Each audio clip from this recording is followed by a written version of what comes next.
अल्हम्दुलिल्लाह अल्हम्दुलिल्लाहि रब्बिल आलमीन वस्सलातु वस्सलामु अला सय्यिदिल अंबियाइ वल मुरसलीन व अला आलिहि व अस्हाबिहि व ज़ुर्रिय्यतिहि व औलियाए उम्मतिहि अजमाइन ला सियमा अला गौसिनल आज़म मुहय्यिद्दीन व अला मुर्शिदिनल अकरम मुजाहिदिल मिल्लति वद्दीन अम्मा बाद फ़अऊज़ु बिल्लाहि मिनश शैतानिर रजीम बिस्मिल्लाहिर रहमानिर रहीम इन्नल्लज़ीना क़ालू रब्बुनल्लाह सुम्मा इस्तक़ामू ततनज़्ज़लु अलैहिमुल मलाइका सदक़ल्लाहु व सदक़ रसूलुहुन नबियुल अमीनुल करीम व नहनु अला ज़ालिका लमिनश शाहिदीन व शाकिरीन वल्हम्दुलिल्लाहि रब्बिल आलमीन। शाम गम को निखार लेता हूँ, अपनी किस्मत सवार लेता हूँ।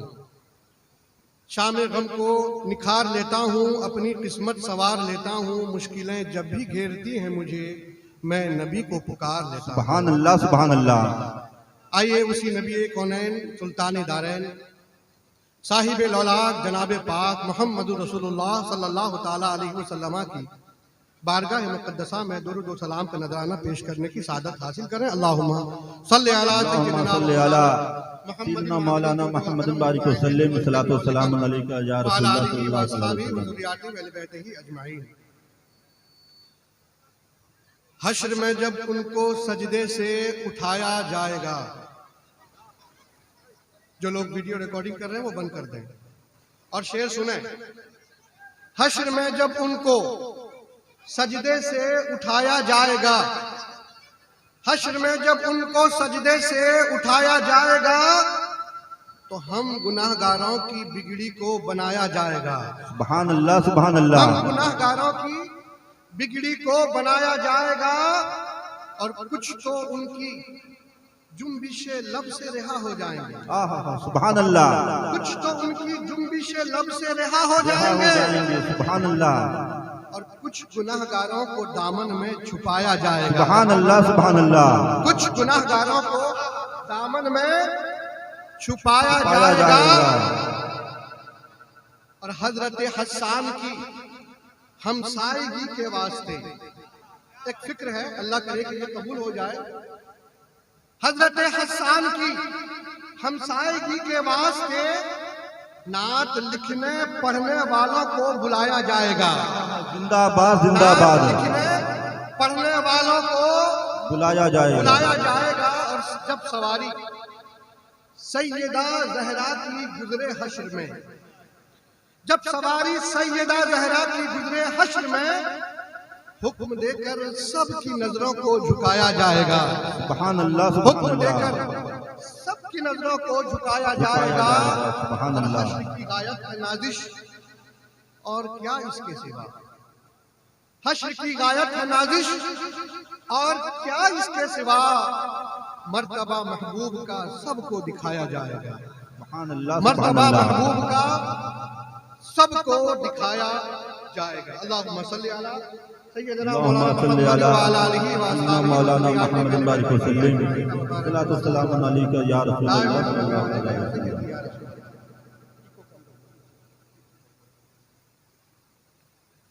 बहुत ज्यादा वक्त नहीं लेना है मुझे। एक वाकया और वो वाकया सुनाऊंगा जो वाकया हमारे आका ने खुद अपने सहाबा को सुनाया है। सुभान अल्लाह, सुभान अल्लाह। अब इससे इस वाकये की अहमियत का आप अंदाजा लगा सकते हैं। सरकार वाकया सुना रहे हैं। ये हदीस है, हदीस मुस्लिम शरीफ जिल्दे दुअम की ये हदीस पाक है और उसमें ये वाकया जिक्र है। और वो वाकया अब मैं सुनाने चला हूं, जरा गौर से सुनिएगा। सरकार ने फरमाया अपने सहाबा से, हजरत शुहैब से ये रिवायत मंकूल है। वो फरमाते हैं कि सरकार ने सहाबा कराम को ये वाकया सुनाते हुए इरशाद फरमाया कि मेरे सहाबा, इसको कम करो, इसको और कम करो। मेरे सहाबा, तुमसे पहले जमाने में एक बादशाह रहता था, यानी हुजूर के जमाने से भी पहले का वाकया है। एक बादशाह रहता था और हदीस के अंदाज से ये पता चलता है कि वो बादशाह अपने आप को खुदा समझता था, अपने आप को खुदा समझता था। बहुत इत्मीनान से सुनिएगा वाकया। बादशाहों के पास तो सारा आइटम होता है, बहादुर और ये पहलवान लोग भी वहीं पे होते हैं, शोरा भी वहीं होते हैं, उलमा भी वहीं होते हैं, जादू सीखने वाले भी वहीं होते हैं, सारा आइटम उनके पास होता है। ठीक है, तो बादशाह का एक जादूगर था। जादूगर जब बूढ़ा हो गया तो उसने बादशाह को ये खबर भिजवाया कि मैं तो अब बूढ़ा हो गया हूं, जब तक मैं जवान था तुम्हारे दरबार के काम आता था, तुम्हारे मुसीबत में मैं आड़े आता था, अब मैं तो मर के चला जाऊंगा, जादू का जो इल्म मेरे पास है वो मेरे साथ चला जाएगा। क्यों ना ऐसा हो कि तुम कोई लड़का मेरे पास भेजो, मेरे पास जो जादू का इल्म है, जो जानकारी है, मैं उसे बता दूंगा, मेरे बाद वो तुम्हारी हुकूमत की हिफाजत करेगा। ये हदीस के कलमात का मफहूम मैं सुना रहा हूं। जब बादशाह को उसने ये ऑफर दिया, बादशाह को वही चाहिए था, तो बादशाह ने एक लड़के को मुतय्यन कर दिया इस बात के लिए कि वो जादूगर के पास जाए और जादू सीख के आए। बात समझ रहे हैं आप लोग? जब मुतय्यन हो गया तो ये लड़का जाने लगा जादूगर के पास जादू सीखने के लिए। अपने घर से निकल के जब जादूगर के पास वो जाता था, दरमियान में एक मकान पड़ता था, एक कुटिया पड़ती थी, उस मकान में एक अल्लाह वाला रहता था। हदीस में राहिब का लफ्ज लिखा है ना, यानी यहूदी नसरानियों के जो आलिम हुआ करते थे, जो उनकी किताबों के जानकार हुआ करते थे, उनको राहिब कहा जाता है। ये अल्लाह वाले होते थे, अल्लाह की मार्फत उनको हासिल होती थी। अपने लफ्जों में ये समझिए कि उस दौर के आलिम साहब थे। वो एक जगह बैठ के लोगों को कुछ दिन की बातें सिखाया करते थे, छुप छुपा के। बादशाह तो ये दावा करता कि मैं सबका खुदा हूं माज़अल्लाह, और ये आलिम साहब ये बताते हैं कि नहीं, खुदा तो सिर्फ अल्लाह है, परवरदिगार तो पूरी कायनात का अल्लाह है। तो जाहिर बात है ये पैगाम, ये तबलीग का काम वो छुप छुपा के करता था। ये जो लड़का जाता था जादूगर के पास, दरमियान में देखता था कि यहाँ भी लोग बैठे हुए हैं, तो एक मरतबा वो वहां चला गया, जाके देखा तो आलिम साहब की बात सुना और अल्लाह का खौफ उसके दिल में बैठा, और उसके बाद उसने ये महसूस की कि ये बातें बड़ी अच्छी लग रही हैं। अब वो क्या करता, जादूगर के पास तो जाता क्योंकि बादशाह की तरफ से मुकर्रर है, और साथ में अपनी दिलजोई के लिए वो इस आलिम साहब के पास दीन की बात सीखने के लिए जाके बैठ जाया करता था। सिलसिला चला। एक मरतबा लड़के ने शिकायत की कि आलिम साहब को कि मैं जब आपके पास से देर करके जाता हूँ जादूगर के पास तो मुझे मारता है। तो इस आलिम साहब ने तरकीब सिखाई कि ऐसा करो कि जब तुम ये जादूगर के पास जाओ, देर हो जाए और पूछे कहाँ थे, तो तुम कह देना कि घर वालों ने रोक लिया था, और जब घर वापस देर से जाओ, घर वाले बोले कि कहाँ गए, तो तुम कहना कि जादूगर ने रोक लिया था। तो दीन सीखने के लिए अगर बहाना करना पड़े तो बहाना करेंगे, लेकिन दीन सीखेंगे। ठीक है, सुभान अल्लाह सुभान तो अल्लाह। जादूगर ने, वो आलिम साहब ने ये बात तरकीब बता दी और वो बेचारा यही करने लगा। एक दिन ऐसा हुआ कि ये अपने घर से निकल के जादूगर के पास जा रहे थे, आलिम साहब के पास जा रहे थे। ये लड़का था, जवान लड़का था, ये जा रहे थे तो दरमियान में देखा कि लोग भीड़ लगाए हुए रास्ते में। पूछा किसी से कि क्या बात है, कहा देख नहीं रहे वो रास्ते में एक बड़ा शेर खड़ा है, एक बड़ा जानवर। हदीस में है दाबतुन अजीमा का लफ्ज, उसे समझ में आता कि शेर या हाथी, इस तरह का कोई बड़ा जानवर जो रास्ता रोक लेता है।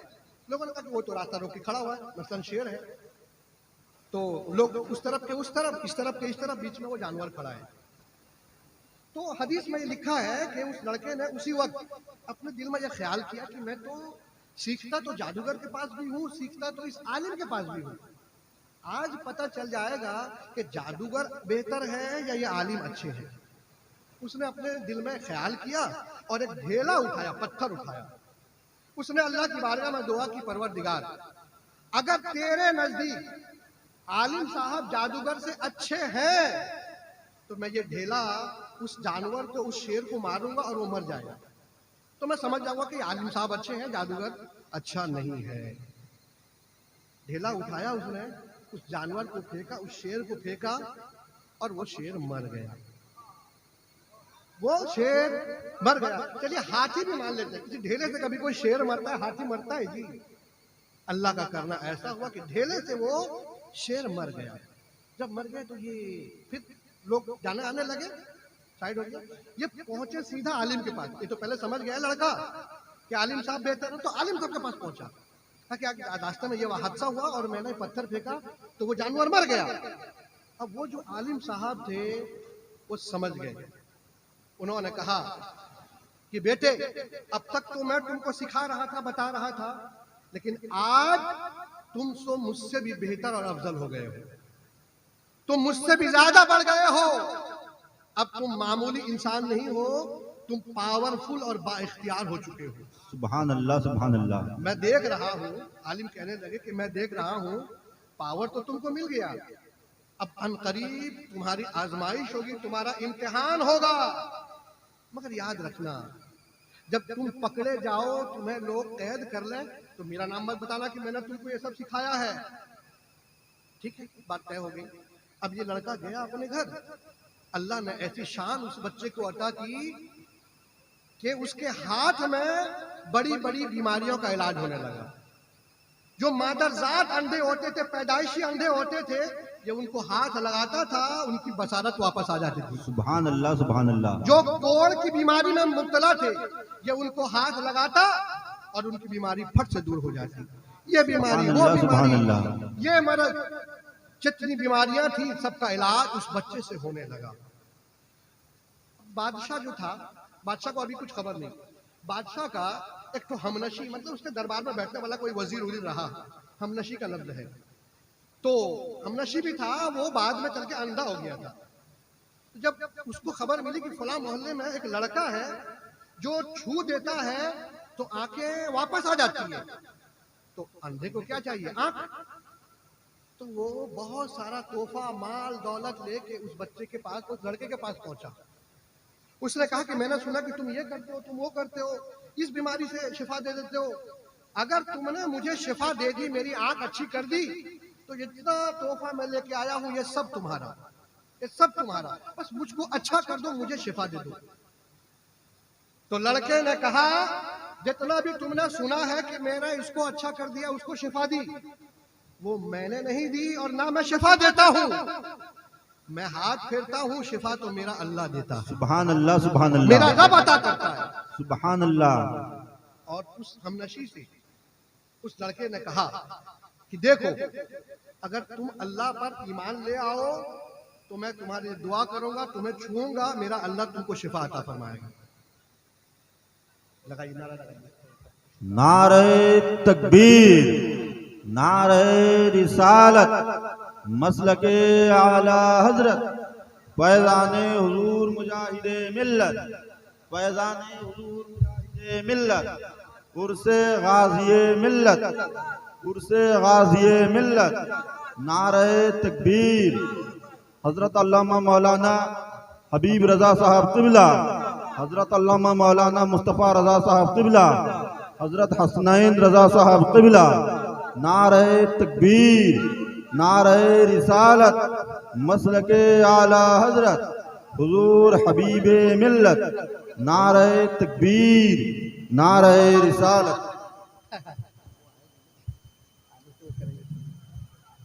सुभान अल्लाह।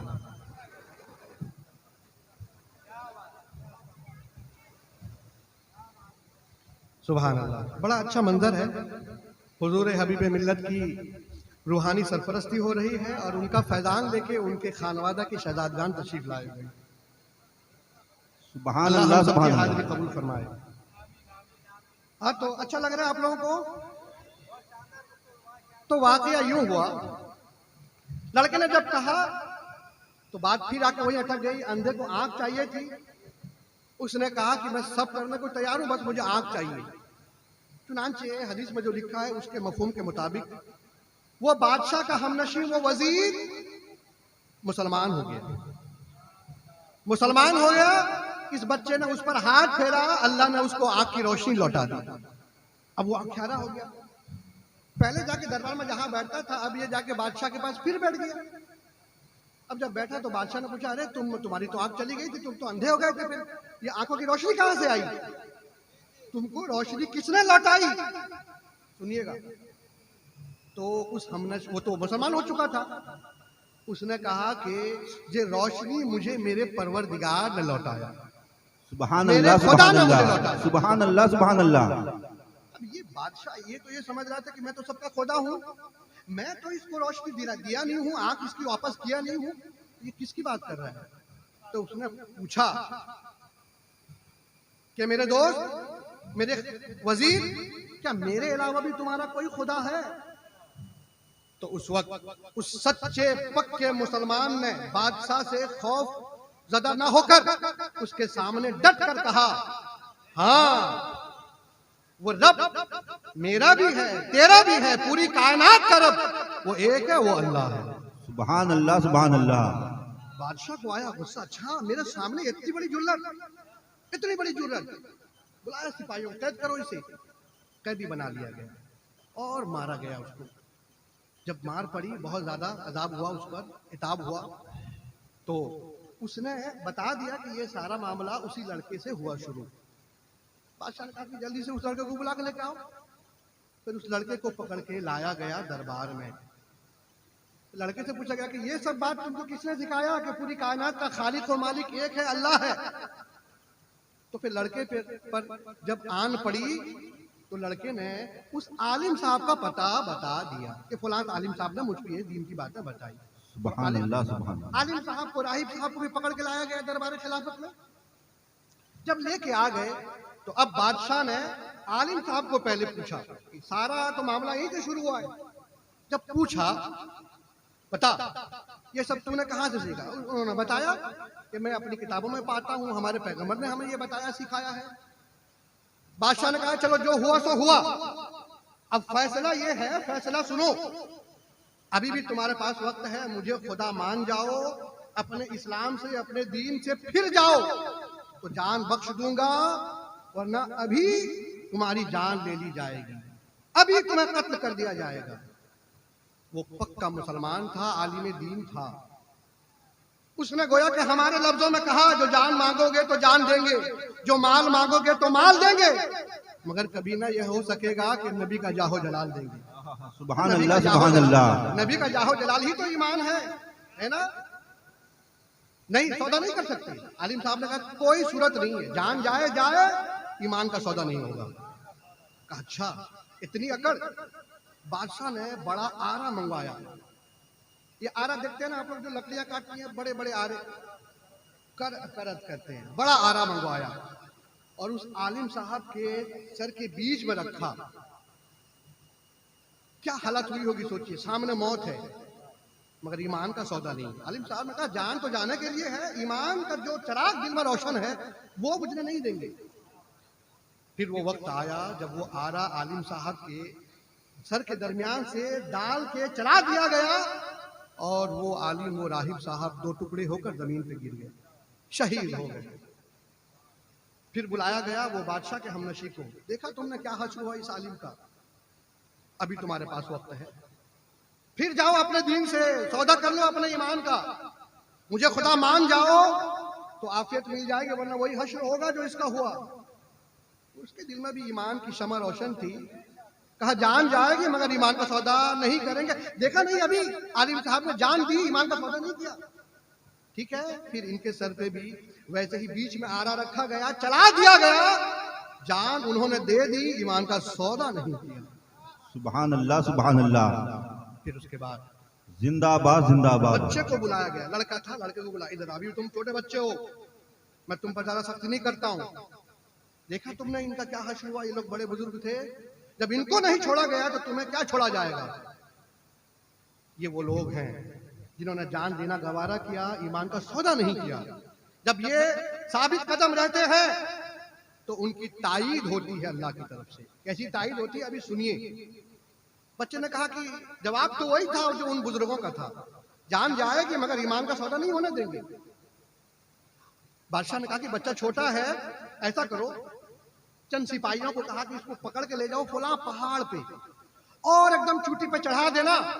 बच्चा है, लड़का है, जब इतनी दूरी से देखेगा जमीन को तो उससे पूछना कि देख रहे हो ना ये नीचे, यहां से तुम्हें फेंक दिया जाएगा, ईमान से फिर जाओ, अपने ईमान का सौदा कर लो, बादशाह को अपना खुदा मान लो, वरना यहीं से फेंक दिया जाएगा, मर जाओगे। लेके गए सिपाही लोग, जलसा शुरू हुआ ना, अभी अभी और बाकी है। जब लेके गए सिपाही लोग, पहाड़ पे चढ़ गए, चुटी पे, सोचे बच्चा डर जाएगा, तो कहा कि अभी ऑप्शन है तुम्हारे पास, अगर तुमने हमारे बादशाह को अपना खुदा मान लिया, अल्लाह से मुकर गए, तो तुम्हारी जान बख्श देंगे, कुछ नहीं करेंगे, और अगर तुमने नहीं माना, यहीं से फेंक दिया जाएगा तुमको। बच्चे ने उनके सवाल का जवाब दिए बगैर अल्लाह से दुआ कर दिया, हाथ उठाया, कहा परवरदिगार तू कादिर मुतलक है, तू जैसे चाहे इन जालिमों के जुल्म के पंजे से मुझे निजात अता फरमा। फिर क्या था, हाथ उठा, अल्लाह की बारगाह में दुआ कबूल हुई, पहाड़ हिलने लगा। हदीस में है कि पहाड़ ने उन सिपाहियों को ऐसे झंझोड़ा कि वो सारे सिपाही पहाड़ से गिरे और तबाह बर्बाद हो गए, हलाक बर्बाद हो गए, सब मर गए, मगर वो बच्चा वो सलामत रहा, उसका कुछ ना हुआ, बच्चा सही सलामत। अच्छा, बच्चा बच गया, वापस सीधा वहां से वो लड़का बादशाह के दरबार में आके खड़ा हो गया, बादशाह के दरबार में सीना तान के खड़ा हो गया। बादशाह कहा अरे तुम बच गए? कहा हाँ। किसने बचाया? कहा मेरे परवरदिगार ने, मेरे अल्लाह ने मुझे बचाया। सुभान अल्लाह, सुभान अल्लाह। कहा वो जो मेरे सिपाही तुम्हारे साथ गए थे, वो तो मर गए, वो तो चले गए। क्या ऐसे कैसे? फिर चंद सिपाहियों को बुलाया, इसको पकड़ कर लेके जाओ, कश्ती में बैठा लेना, बीच समंदर में ले जाना, जब कोई आबादी नहीं दिखेगी, पानी ही पानी होगा, जब कोई कुसाने हाल नहीं होगा, बच्चे से पूछना कि अभी अपने दिन से फिरोगे कि समंदर में डाल दिया जाए, डूब के मर जाओगे। डराना हो ना उसे, अगर डर जाए तो ठीक है, वरना उसको वहीं छोड़ के मार देना। लेके गए कश्ती में बैठा के, जब बीच समंदर हो गया, हर तरफ पानी पानी, कुछ नजर ही नहीं आ रहा, तो सिपाहियों ने कहा कि अभी भी वक्त है आपके पास, आप चाहो तो अपने दिन से फिर जाओ, मगर अगर तुमने इसका अपने हमारे बादशाह को खुदा नहीं माना तो हम इसी पानी में डाल देंगे, मर जाओ। मगर ये वही लोग हैं जिनके बारे में कुरान में आया, इन्नल्लज़ीना क़ालू रब्बुनल्लाह सुम्मा इस्तक़ामू ततनज़्ज़लु अलैहिमुल मलाइका, बेशक वो लोग जिन्होंने ये कहा कि अल्लाह हमारा रब है, फिर वो उसी पर साबित कदम रहे, तो ये वही लोग हैं जिनकी मदद के लिए अल्लाह तबारक व तआला आसमान से फरिश्तों को भेज दिया करता है। सुभान अल्लाह, सुभान अल्लाह। बच्चे के पास वही ऑप्शन था, बच्चे ने हाथ उठाया, परवरदिगार तू कादिर मुतलक है, तू जैसे चाहे इन जालिमों से मुझे निजात अता फरमा। दुआ कबूल हुई, कश्ती पलट गई, सब लोग मर गए, मगर वो बच्चा बच गया। फिर बच्चा लौट के, सुभान अल्लाह। अब फिर बच्चा लौट के बादशाह के दरबार में आ गया, चैलेंज कर रहा, बच्चा चैलेंज कर रहा। अब ये तीसरी बार था, बच्चे ने कहा कि बादशाह ये तुम्हारे बस का रोग नहीं है, तुम मुझे मार नहीं पाओगे, मारना ही चाहते हो ना, मारना चाहते, चलो मैं तुमको बताता हूँ तुम मुझे कैसे मारोगे, है ना। अब बच्चा कैसा मुजाहिद है, देखिए कैसा मुजाहिद है, देखिए जान किसको प्यारी नहीं है ना, मगर जो अल्लाह वाले होते हैं वो अपनी जान देकर भी लोगों के ईमान का तहफ्फुज करना जानते हैं, है ना। अब बच्चे के सामने ये था कि मेरा ईमान तो महफूज है, मगर सूरज हूं, जिंदगी की रमक छोड़ जाऊंगा, मैं डूब भी गया तो शफक छोड़ जाऊंगा। सुभान अल्लाह, सुभान अल्लाह। मरूंगा मगर काम वो कर जाऊंगा कि मेरे बाद अल्लाह का आखिरी नबी दुनिया में तशरीफ लाएगा, वो मेरा जिक्र जमील करेगा। बच्चे ने कहा कि बादशाह ऐसा करो कि जितनी रियाया, बात तो रियाया में फैल चुकी थी, बादशाह एक बच्चे को मार नहीं पा रहा है, बादशाह के सिपाही मर गए, बच्चा अभी तक जिंदा है, बात तो फैल जाती है ना, बात फैल गई। तो बच्चे ने, लड़के ने कहा कि ऐसा है, आप तमाम जितने रियाया आपके हैं लोगों को एक मैदान में जमा कीजिए, ऐसी जगह जहां से सारे लोग मुझे देख सके, और फिर तुम ऐसा करना, दरख्त का जो तना होता है ना, दरख्त जो ट्रंक जिसे कहते हैं, ये शाख निकलती है, ये जो बीच में तना होता है, उस तने पे मुझे बांध देना, चूल्ही पे चढ़ा देना, और मेरे तरकश से जिसमें तीर रखते हैं, तीर एक निकालना, अपनी कमान के चिल्ले में चढ़ाना, और सिर्फ ये कहना बिस्मिल्लाह रब्बिल गुलाम, यही कहना, क्या कि तीर मार देना, मैं मर जाऊंगा। बादशाह ने कहा अरे इतना अच्छा आसान ऑप्शन है, मैं इतनी मुसीबत क्यों कर, अब तो दर्द सर बन गया है लड़का, चलो जैसा कहता है वैसा कर दो। सारे रियाया को उसने एक मैदान में जमा किया, और इस लड़के को उसने सूली पे चढ़ा दिया, और उसके तरकश से तीर लिया, और कमान के चिल्ले पे रख के, मरता क्या ना करता, उसने कहा बिस्मिल्लाह रब्बिल गुलाम, उसका मतलब होता है अल्लाह के नाम से जो इस लड़के का रब है। मतलब ये कि जिसको वो लड़का जिसको अल्लाह कहता है, अपना रब कहता है, उसी के नाम से। तो अनजाने में वो हमारे अल्लाह का नाम लेके पुकार रहा था। तो जब उसने तीर मारी, उस लड़के के कनपट्टी पे तीर लगी और वो लड़का, वो मुजाहिद शहीद हो गया। शहीद हो गया, शहीद तो हो गया। बादशाह बहुत खुश, अब जान छुटी, अब तो मेरा काम तमाम हो गया। मगर जैसे ही उस बच्चे को शहादत नसीब हुई, फौरन पूरे मजमे से सारे लोगों ने कहा, आमन्ना बेरब्बिल गुलाम, आमन्ना बेरब्बिल गुलाम, आमन्ना बेरब्बिल गुलाम।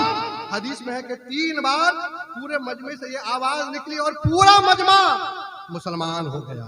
सारे लोग अल्लाह पर ईमान ले आए, सारे लोग अल्लाह पर ईमान ले आए।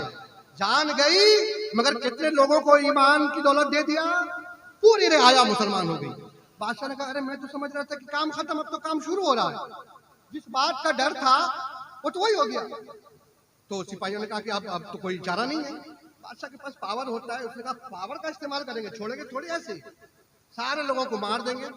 अपने सिपाहियों से कहा कि जाओ, आबादियों के जो रास्ते हैं उनके सिरे पे, उनके किनारे बड़े बड़े गड्ढे खोदो, खाइयां खोदो, खाइयां खोद दी गई, गड्ढे खोद दिए गए। कहा उसमें आग जलाओ, दहकते हुए शोले जब लोगों को दिखेंगे, कैसे ईमान से नहीं फिरेंगे, कैसे मुझे खुदा नहीं मानेंगे। चुनांचे गड्ढे खोदे गए, खाइयां खोदी गई। सुनते चलिए कि ईमान की हिफाजत के लिए किन किन मरहलों से लोग गुजरे हैं। ये वो है जो खैर उम्मत नहीं है, जो हुजूर की उम्मतियों में नहीं है, वो अपने ईमान के तहफ्फुज़ के लिए क्या क्या कर रहे हैं। खाइयां खोदी गई, आग रोशन की गई। जब दहकते हुए शोले उन खाइयों में दिखाई देने लगी, तो सिपाहियों ने आबादी के लोगों से कहा कि हमारे बादशाह को खुदा मान लो, अपना परवरदिगार मान लो, वरना इसी आग में डाल दिए जाओगे।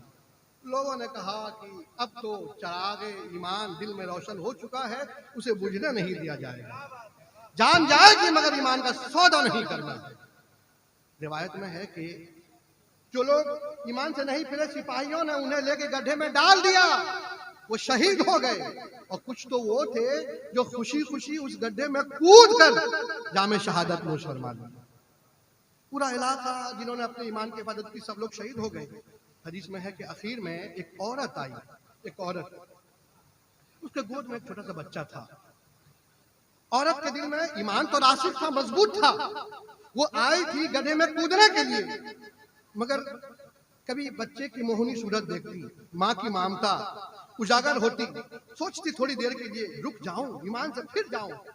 इससे पहले कि वो डगमगाती, गोद में उसके बच्चे ने आवाज दी, अम्मा डरने की जरूरत नहीं, तू तो हक पर है। अल्लाह ने चाहा तो ये आग तेरे लिए गुलिस्तान बन जाएगा। सोचती क्या है, अल्लाह का नाम लेके खाई में कूद जा। बच्चे ने आवाज दी, माँ ने अपने ईमान की हिफाजत के लिए छलांग लगा दी और जामे शहादत नोश कर ली। सुभान अल्लाह, सुभान अल्लाह। वाकया हुआ मुकम्मल, वाकया हुआ मुकम्मल। कितनी सीख मिली, इसमें तो बहुत से पॉइंट है, मगर मुझे ये कहना कि लड़का बार बार बादशाह के पास आता क्यों था? भाई जान बच गई, जाओ भाई अपना कहीं और तबलीग करो। नहीं, मतलब क्या था कि जाऊंगा मगर इस बादशाह की पोल खोल के जाऊंगा, अल्लाह के नाम का झंडा बुलंद करके जाऊंगा।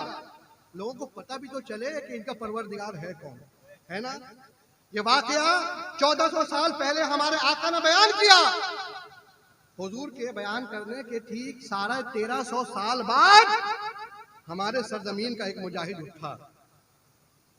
सऊदिया में उस वक्त लोग सिर्फ अपने आप को मुसलमान, बाकी दुनिया के तमाम मुसलमानों को मुशरिक और बिदअती कहते थे। हमारे धामनगर का शहजादा गया और उसने ये तहैया कर लिया, पांव में बेड़ी पड़े तो पड़े, हाथ में हथकड़ी पड़े तो पड़े, तमाचे खाने पड़े तो पड़े, मगर इनका पोल खोल के जाऊंगा, पूरी दुनिया को बता के जाऊंगा कि जो वहां भी दियोबंदी है वो नबी के वफादार नहीं है, जो वहां भी दियोबंदी है वो अल्लाह के वफादार नहीं है, जो वहां भी दियोबंदी है चाहे जितनी नमाज पढ़ लें, काबे की खिदमत कर लें, वो मुसलमान नहीं है। क्या मुजाहिद मिल्लत है था? जैसा वो लड़का बार बार बादशाह के यहाँ जाता था ना, हमारे मुजाहिद मिल्लत भी ठीक जमात के वक्त में मस्जिद हराम में जाके टहलते थे, टहलते थे, जमात उधर चल रही है, अरे नहीं पढ़ना है आपको हजरत, लोगों ने कहा भी मुरीद होना हजरत, आपको अगर इनके पीछे नमाज नहीं पढ़नी तो अपने कमरे में हम लोग पढ़ते ना हजरत। हजरत ने कहा नहीं, मैं तो इसलिए टहलता हूँ कि कोई मुझे पूछे कि मैं क्यों नमाज नहीं पढ़ता हूँ, अरे जिंदाबाद जिंदाबाद, और फिर मैं ये बताऊंगा ये वहाबी नजदी है, इनके पीछे नमाज नहीं होगी, ये मुसलमान नहीं, मैं तो चाहता हूं कि मुझे कोई पूछे। ये मिजाज था हजरत। फिर वही हुआ जो होना था, है ना। जैसे उस मुजाहिद ने अपनी जान देकर इतने लोगों को ईमान की दौलत अता की है, 1400 साल इस वाक़े के बयान करने के 1400 साल बाद हमारे मुजाहिद ने पूरी दुनिया में ये बता दिया कि आना यहाँ मक्का मदीना अपने वहाबियों के साथ ईमान का सौदा न करना, है ना। ये हमारे शहजादे ने हमें इतनी बड़ी दौलत, इतना बड़ा तोहफा दिया, और हम क्या कर रहे हैं? उस दौर के लोगों ने जिनको ईमान मिला, उन्होंने तो वो सबूत दिया जिसे आप सुन रहे हैं, और हम क्या कर रहे हैं? हम ये कर रहे हैं कि हम तबलीग सीरत का जलसा जब होता है तो हम ये नारा लगाते हैं कि जो नबी का नहीं वो हमारा नहीं, वहाबी देवबंदी काफिर है, हमारा उनसे कोई रिश्ता नहीं। मगर ये छुप छुप के रिश्तेदारी किससे कर रहे हैं आप? हमसे छुपा रहे हैं आप। मौलाना जान लेंगे तो तकरीर में कह देंगे मेरा नाम, हमने बंद नहीं किया, जिस नबी ने बंद किया है वो नबी तो देख रहे हैं ना, है। नबी ने फरमाया इय्याकुम व इय्याहुम, तुम उनको अपने से दूर रखो और खुद भी उनसे दूर रहो। ये नहीं कि हम उनके यहाँ नहीं जाएंगे, उनको तो बुला लेंगे, बच्चे के अकीके में निकाह की मजबूरी कौन पकड़ता है जी। अच्छा, लोग भी अभी इतने शरीफ हो गए हैं, कोई आवाज उठाने को तैयार ही नहीं, सब डरे हुए हैं। अरे कहेंगे कौन जाता है किसी के फटे में टांग अड़ाने के लिए? कहाँ गए आप लोग मुजाहिद मिल्लत के हैं, इतनी सी जरूरत भी नहीं है हमें कि हम उसके खिलाफ आवाज उठा सके। कितने साल में, 40 साल तो हुए अभी मुजाहिद मिल्लत को जाए हुए, इतने अरसे में इतनी बुजदिली हम में आ गई, आवाज उठाने को तैयार नहीं है। और जो आवाज उठाता है तो उसके साथ फिर वो सलूक होता है कि फिर कभी वो आवाज उठाने की हिम्मत नहीं करते। हमारे लोग साथ अगर नहीं देते हैं आवाज उठाने वालों की तो उनको डराते धमकाते हैं, उनके खिलाफ साजिशें करते हैं। किसके खिलाफ जा रहे हो आप? कोई हक की आवाज बुलंद करता है, जो उसके खिलाफ जाता है यकीनन वो मुजाहिद मिल्लत के खिलाफ जाता है, वो आला हजरत के खिलाफ जाता है। ऐसा ना करो मेरे भाई, अगर तुम खिलाफ आवाज नहीं उठा सकते तो जो उठाता है उसका साथ तो दो। वहाबी देवबंदी तुम्हारी बस्तियों में घुस रहे हैं, तुम्हारी मस्जिदों में घुस रहे हैं, खाली ये बोर्ड लगा देने से नहीं चलेगा कि ये बस्ती हबीबी है, करके दिखाना होगा। आए दिन जनाजे में आते हैं, आए दिन शादियों में आते हैं, किसको खबर है? खबर होती है लोगों को, करता कोई नहीं है ना। ईमान, अच्छा आप कहते नहीं हमारा ईमान तो ठीक है, आपका ईमान ठीक है, आपके बाद जो आपका बच्चा आएगा उसको ये कौन बताएगा कि वहाबी से रिश्तेदारी ना करो? आप अपनी बहन से रिश्ता कर रहे हो तो वो आएगा तो अपनी फूफू से रिश्ता करेगा। आप तो ठीक समझ रहे हो, आपके बच्चे का क्या होगा? समझ जाओ, होश के नाखून लो। रिश्तेदारी किससे निभा रहे हैं? उनसे रिश्तेदारी करेंगे तो गाजी बाबा से रिश्ता कट जाएगा, मुजाहिद मिल्लत से रिश्ता कमजोर हो जाएगा, है ना। हुजूर की एक अहलिया मोहतरमा है हजरत उम्मे हबीबा, उनके अब्बा हजरत अबू सुफियान मुसलमान नहीं हुए थे तो मदीना वो तशरीफ लाए और सोचा कि अपनी बेटी से मुलाकात करूं। जब उनके घर आए, हुजूर के घर आए, तो उस बिस्तर मुबारक पर जिस पर हमारे आका तशरीफ फरमा होते थे, अब्बा आए तो उस चादर पे बैठना चाहा। हम सबकी माँ हुजूर की ज़ौजा मोहतरमा अहलिया मोहतरमा ने चादर खींच ली। उनके अब्बा ने कहा बेटी मैं मक्के से इतनी दूर से सफर करके तुमसे मुलाकात के लिए आया हूँ, तुम मेरी बेइज्जती करती हो, वो चादर में बैठने लायक नहीं हूँ। हमारी अम्मा ने हमें बताया कि और कहा अपने बाप से डर कर कि यहाँ खून का रिश्ता नहीं ईमान का रिश्ता देखा जाएगा। अब्बा ये वो चादर मुबारक है जिस पर शहंशाह कौनैन जलवा फरमा होता है, ये वो पाकीज़ा बिस्तर है जो नापाकों के लिए नहीं है। अब्बा अभी आप ईमान नहीं लाए हैं, इस चादर में बैठने के लायक नहीं है। यहाँ खून का रिश्ता नहीं ईमान का रिश्ता देखा जाएगा। हजरत अबू बकर सिद्दीक के शहजादे हजरत अब्दुल्ला ईमान लाने के बाद अपने अब्बा से एक मर्तबा कहते हैं कि अब्बा वो फला जंग में जब मैं मुसलमान नहीं हुआ था, आप मुसलमानों की तरफ से गए थे, मैं काफिरों की तरफ से आया था। अब वो घमसान की लड़ाई थी, गर्द गुबार उड़ रहे थे, मैंने एक मर्तबा तलवार उठाई तो सामने देखा आप हैं, मैं देखा अब्बा है, मैं तलवार छोड़ दिया। हजरत सिद्दीक अकबर ने कहा बेटा वो तुम थे, तुमने छोड़ दिया, अगर मेरे सामने उस वक्त तुम आते तो मैं कभी बख्शता नहीं, क्योंकि ईमान के सामने तुम उस वक्त काफिर थे, रसूलुल्लाह के दुश्मन थे, और जो रसूल का दुश्मन है वो मेरा खून का हो ही नहीं सकता, उससे मेरा कोई रिश्ता ही नहीं। हमारे बुजुर्गों ने ये सिखाया। और हम क्या कर रहे हैं, इतनी तबलीगी सरगर्मियों के बाद कि हर जुमेरात को उन वहाबी देवबंदियों के खिलाफ खानका शरीफ की तरफ से मुजाहिद मिल्लत की आवाज बुलंद होती है, उसके बावजूद भी इन वहाबियों देवबंदियों से छुप छुप के रिश्ता किया जा रहा है। आपके घर मौलाना आके देखेंगे नहीं कि आपके बिरादरों में कौन देवबंदी वहाबी है। आपको अपना घर खुद पाक करना है, साफ करना है। कर सके तो करें, पाक साफ कर लेंगे तो आपके घर मुजाहिद मिल्लत आएगी। और जिस दिन तुमने अपने घर में वहाबियों को जगह दी, याद रखना वहाबी तो आएगा, मुजाहिद मिल्लत का फैजान कभी नहीं आ सकेगा। अल्लाह तबारक व तआला खानकाह मुजाहिद मिल्लत के इस तहरीक में हम सबको बराबर का शरीक रहने की तौफीक रफीक अता फरमाए। वहाबियों देवबंदियों के खिलाफ सीना सिपर हो जाने की जरूरत है। धामनगर में अगर ये तहरीक नहीं चलेगी तो मियां कहाँ चलेगी? धामनगर में अगर ये बात न हो तो फिर कहाँ ये सब होगा, कहाँ से लोग सीखेंगे? अल्लाह ताला हम सबको मुजाहिद मिल्लत का सच्चा दीवाना बनाए। जो नारा हम लगाते हैं उस नारे पे हमें अमल करने की तौफीक रफीक अता फरमाए। हमारे अस्सलामु अलैकुम व रहमतुल्लाह।